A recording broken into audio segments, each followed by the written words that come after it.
Hello అండి, ఈరోజైతే బంగాళాదుంపతోనైతే snack item అయితే చేసేస్తున్నాను. అదేనండి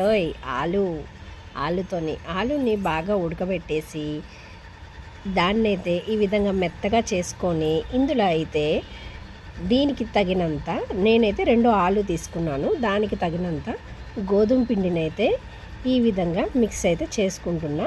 ఇందులో అయితే కొద్దిగా కారంని ఉప్పునైతే వేసుకున్నానండి. వేసుకొని మంచిగా కలుపుకొని మన చపాతీ పిండిలాగా అయితే కలుపుకోవాలి. ఇందులో కొద్దిగా ఆనియన్స్ కూడా వేసాను. మీ ఇష్టం అండి, ఎవరికి ఇష్టం ఉన్నట్టు వాళ్ళు కొత్తిమీర పుదీనా ఏదైనా ఎవరికి ఏ విధంగా ఇష్టం ఉంటే ఆ విధంగా అయితే వేసుకోవాలి. తర్వాత చివరిగా కొద్దిగా నేనైతే జీలకర్రనైతే యాడ్ చేశాను. దీన్ని బాగా కలుపుకొని ఇలా ముద్దలుగా తయారు చేసుకొని పిల్లలకి టాయ్స్ అంటే ఇష్టం కదండి, అందుకే ఈరోజైతే ఈ విధంగా ట్రై అయితే చేశానండి. ఈ విధంగా అయితే ఒక టాయ్ని అయితే తయారు చేశాను, అదేనండి స్మైలీని. మీరు కూడా ఈ విధంగా ట్రై చేయండి, బాగుంటుంది. పిల్లలు కూడా హ్యాపీగా తింటారు. దీనికి పెద్ద పెద్ద ఆయుధాలు ఏం అవసరం లేదు.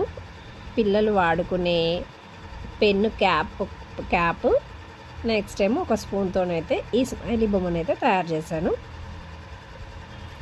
వేడి నూనెలో అయితే ఈ స్మైలీ బొమ్మలను అయితే వేసేసాను. మనకు కావాల్సిన స్నాక్ ఐటమ్ అయితే రెడీ అయిపోయింది. మీలో ఎంతమంది ఈ స్నాక్ ఐటమ్ని ట్రై చేసి ఉంటారు? ఒకవేళ ట్రై చేయకపోతే వెంటనే ట్రై చేయండి, చాలా ఇష్టంగా తింటారు పిల్లలు. నచ్చితే లైక్ చేయండి, షేర్ చేయండి, సబ్స్క్రైబ్ చేయండి, కామెంట్ కూడా చేయండి.